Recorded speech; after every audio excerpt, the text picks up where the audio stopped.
बिस्मिल्लाहिर्रहमानिर्रहीम अस्सलाम वालेकुम। मुल्क एक मर्तबा फिर हैजानी कैफियत में मुब्तला हो गया है। सियासी पहलवान अखाड़े में उतर चुके हैं। नून लीग को आज पहला बड़ा धचका लगा है।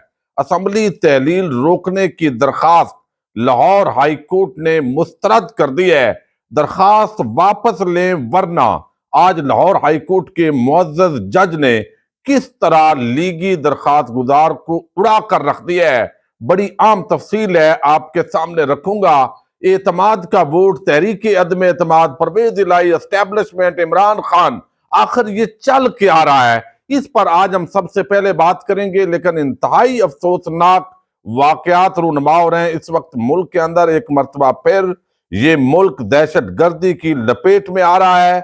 आज भी कुछ हमले किए गए हैं दहशत गर्दों की तरफ से। टीटीपी ने एक पूरा जो थाना है उसके अमले को यरगमाल बनाया है।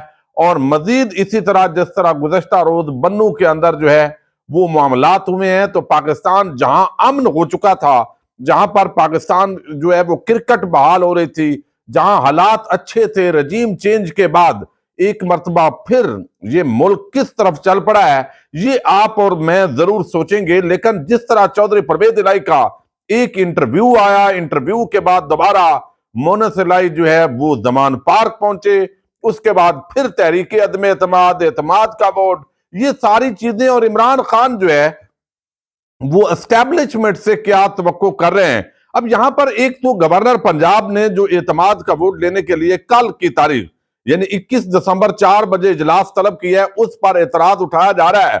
और जब तक ये वीडियो पब्लिक होगी, मुमकिन है लाहौर हाई कोर्ट के अंदर इस हवाले से भी दरखास्त आ चुकी होगी कि बहुत सारे हमारे जो लोग हैं वो बैरूने मुल्क हैं और इसका फायदा उठाने की कोशिश हो रही है। तो इन हालात के अंदर एक अर्जेंट इस तरह का इजलास तलब करना, और फिर दूसरा जो कानूनी नुक्ता है वो ये उठाया जा रहा है कि जब असेंबली का सेशन चल रहा हो तो इस दौरान एतमाद का वोट लेना या तहरीक अदम एतमाद जमा करवाना, इसकी कानूनी हैसियत नहीं है।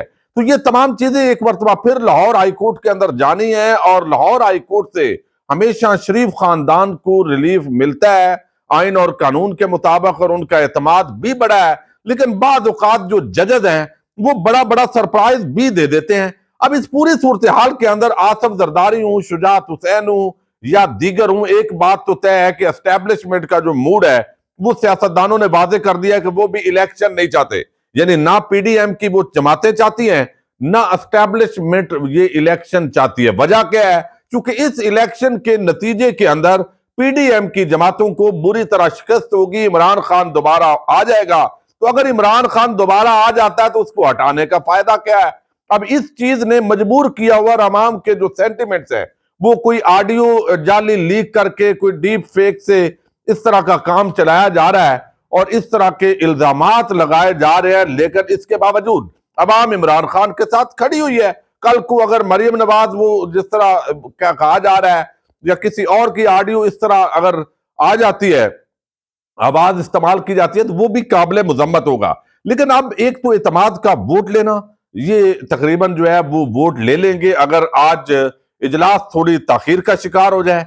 फिर तहरीक अदम एतमाद के अंदर यकीनी तौर पर कामयाबी जो है वो पीटीआई की होगी, परवेज इलाही की होगी। लेकिन परवेज इलाही अगर पार्टी तब्दील कर जाए, धड़ा तब्दील कर जाए, अगरचे वक्ती तौर पर वो फायदा जरूर उठा सकते हैं, तो दूसरी तरफ नून लीग भी इस वक्त परवेज इलाही के पांव पड़ी हुई है। ऊपर से बयानात दे रहे हैं कि हमें कोई असर नहीं है, लेकिन दूसरी तरफ जो है वो फाद हुसैन हो या दीगर वो ये बात कर रहे हैं कि नून लीग ऑफर दे रही है कि परवेज इलाही हमारी तरफ से जो है वो वजीर आला बन जाए। अब अगर इधर से वजीर आला बनेंगे तो आपको भी पता है कि सीट एडजस्टमेंट जिस तरह पीटीआई के साथ हो रही है, तो क्या वो दूसरी तरफ नून लीग ये अफोर्ड कर सकती है? और नून लीग अगर अफोर्ड कर भी ले तो क्या नून लीग के टिकट लेने के बाद चौधरी परवेज इलाही इतनी सीटें जीत पाएंगे? तो ये सारी चीजें सियासी एतबार से उनको मालूम है। उम्मीद यही है कि वो दूसरी तरफ नहीं जाएंगे। लेकिन जो उन्होंने इंटरव्यू दिया है उसके बाद बहरहाल जो है उनकी साख मुतासर हुई है। अल्टीमेटली ये थोड़ा सा डिले करने की कोशिश है ताकि रमजान के बाद इलेक्शन जाए, इस दौरान कुछ रिलीफ दे दिया जाए अगले बजट से पहले और इस तरह के मामला डाले जाएं। बहरहाल पीटीआई पूरी तरह कन्विंस है और इमरान खान जो है वो इस तहरीक अदम एतमाद को उड़ा कर रख देंगे। लेकिन अगर कोई खेल खेला गया तो इस पूरी सूरत हाल के अंदर खान साहब ये देखना चाहते हैं कि यहां पर जो है वो एस्टेब्लिशमेंट न्यूट्रल है या नहीं है। वो कहते हैं ये सारी चीजें जो है वो इस वक्त नजर आएंगी। अगर एस्टेब्लिशमेंट की न्यूट्रलिटी वो साबित नहीं होती, और जिस तरह रात गए परवेज इलाही के अपने असेंबली के स्टाफ ने, असेंबली का जो सेक्रेटरी है वो रात गए, उसने दफ्तर खोला हुआ था। तो अब दो ही चीजें हैं उसके अंदर, या तो परवेज इलाही डबल गेम कर रहे हैं कप्तान के साथ, और उनका अमला जो है वो तैयार बैठा हुआ था सूटेड बूटेड, जनाब ये जरा दरखास्त आपकी लेने के लिए हम 10 बजे 9:30 बजे बैठे हुए हैं। और दूसरा ये है कि जो सिविल ब्यूरोक्रेसी है उसको कोई और हल्के ताकतवर हल्के चुके चला रहे होते हैं, तो फिर उनकी इन्वॉल्वमेंट इसके अंदर मुमकिन तौर पर हो सकती है।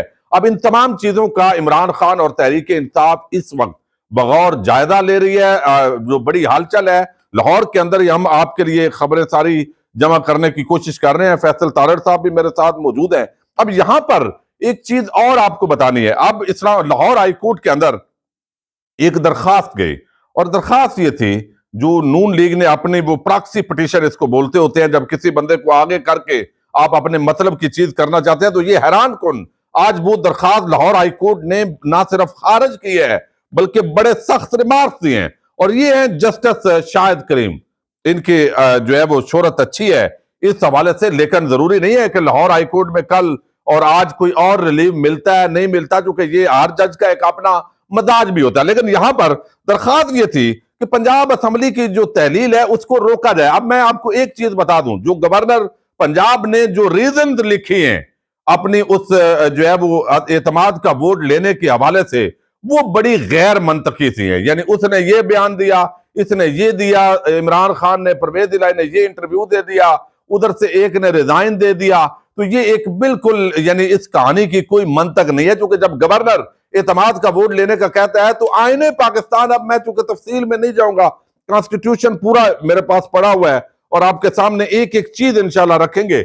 लेकिन यहां पर जो है वो ये चीज वादे हो गई है कि जो कॉन्स्टिट्यूशन के तहत ये पाबंदी है कि आप कोई ना कोई ग्राउंड देंगे, तो कोई इस तरह सॉलिड ग्राउंड नहीं दी गई। इस बुनियाद पर भी लाहौर हाईकोर्ट के अंदर अभी बड़ा कुछ चलना है। इसके साथ ही जो बड़ा दचका लगा है वो कहा गया जी असेंबलियों को तहलील से रोका जाए। इस पर जो आज मुअद्दद जज हैं वो आज बड़े बरम हुए हैं, और उन्होंने कहा कि अदालत का वक्त जाया करने के लिए इस तरह की दरखास्तें क्यों दायर करते हैं। ये जस्टिस शाहिद करीम है, असेंबली की तहलील के हवाले से आइन वादे है, अदालत किसी को आईनी हक से कैसे मना कर सकती है। यानी असेंबली तहलील करना जब वजीर आला का राइट है, वो जब चाहे असेंबली तहलील कर सकता है और इसके लिए कोई रीजनिंग की जरूरत नहीं है, कोई कॉन्स्टिट्यूशन के अंदर बाइंडिंग नहीं है। लेकिन वो कहते हैं कि जब आइन उनको ये राइट देता है तो आप फजूल के अंदर ये दरखास्तें इस तरह की जो है वो क्यों लेकर आए हैं। आगे वो कहते हैं कि आप दरखास्त वापस ले लें, ये आपको मौका दे रहे हैं, वरना वापस जाने का किराया भी नहीं होगा। यानी आपकी जेब में जो कुछ है वो हम जुर्माना भी साथ लगाकर आपकी दरखास्त खारिज करेंगे। आपने इतनी गैर मंतकी गैर हकीकी दरखास्त जो है वो दी है, जिससे हमारा अमूमन अदलिया का आपको इल्म है मुंह काला होता है वक्तन वक्तन। अदालत ने दरखास्त वापस फिर बिल आखिर उनको लेनी पड़ी, और जस्टिस शाहिद करीम ने नामदार की दरखास्त पर जो समाअत की, अब वो वापस लेने की बिना पर निपटा दी है। तो यानी दरखास्त वापस लें, वरना आपको वापसी का किराया भी नहीं मिलेगा और आप जो है वो आपकी जुर्माना भी किया जाएगा और वापस करनी पड़ेगी। तो ये एक बड़े सख्त किस्म का एक फैसला है कि कम से कम ये बात तय हो गई है कि असेंबली तहलील को किसी कानूनी फोरम पर चैलेंज नहीं किया जा सकता। ये लाहौर हाईकोर्ट का एक आम फैसला आया है। लेकिन इसकी बुनियाद पर अब जो नून लीग का प्लान था वो ये था कि वो कोई प्रॉक्सी पिटीशन दायर करवा के तो मामले पर समाअत होगी। समाअत के बाद जो है वो सोचा जाएगा जी अभी चूंकि इस केस की समाअत हो रही है, लाहौर हाईकोर्ट का फैसला आने दें, फिर जो है वो ये काम कर सकते हैं। तो ये कम से कम जो एक रास्ता जो बनाने की कोशिश की गई वो बंद हुआ है। लेकिन लाहौर हाईकोर्ट आपको इल्म है सानिया मॉडल टाउन के हवाले से जो लार्जर बेंच है उसकी भी आज बड़ी समाअत है। लेकिन मैं आपको अगली वीडियोस के अंदर इस पर भी बात करेंगे। लेकिन यहां पर एतमाद बहरहाल जो शरीफ खानदान का है वो इस लाहौर हाईकोर्ट पर बड़ा है।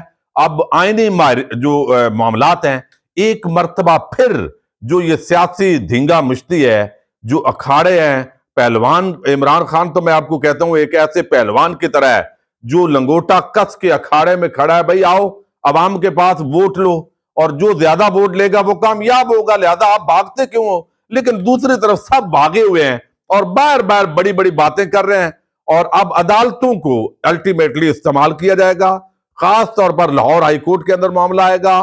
चीफ जस्टिस उमर अता बंदयाल जो है वो भी इस हफ्ते वो समाप्त कर रहे हैं। लाहौर के अंदर ही जो केसेस हैं उनकी वो भी मौजूद हैं। सुप्रीम कोर्ट और लाहौर हाई कोर्ट ये जो हफ्ता है वो यहां पर अहमियत का अमल होगा और एक दरखास्त आएगी, दूसरी आएगी और तातल का शिकार अब पीटीआई ये चाहती है, काफ लीग जो परवेज इलाही है कि बैरून मुल्क है हमारे बहुत सारे अरकान, उनको वापस आने का मौका फराम किया जाए और फौरी तौर पर इस तरह का जो चलते हुए इजलास को वहां पर रोक कर, तो ये इख्तियार जो है वो गवर्नर के पास नहीं है और ना ही ऐसी ग्राउंड जो है वो गवर्नर के इस मामले के अंदर मौजूद है। तो ये एक बड़ी कानूनी जंग और साथ में मकसद ये है कि आपने डिलेइंग टैक्टिक्स यूज करने हैं क्योंकि आप इमरान खान का मुकाबला कर नहीं सकते और चौधरी परवेज इलाही जितना भी कर लें सियासी तौर पर उनके लिए इस वक्त जिंदा रहना वो इमरान खान के साथ वाबस्ता है। अगर वो छोड़ जाते हैं तो इमरान खान जो एक बंदा साथ है वो भी अलहदा होगा तो अल्टीमेटली जो तमाम टोला है उसको ही नुकसान होगा। बहरहाल इस वक्त जो मुक्तदर हल्के हैं और उनके हवाले से बहुत कुछ देखा जा रहा है, बहुत कुछ समझा जा रहा है और बड़ी बड़ी डेवलपमेंट्स आ रही हैं। कुछ और बड़े आम केसेस की समाअत इलेक्शन कमीशन ऑफ पाकिस्तान और इस्लामाबाद हाईकोर्ट में आज हुई है, उस पर भी बात अगली वीडियो में करेंगे। इजाजत दीजिएगा, अल्लाह हाफिज।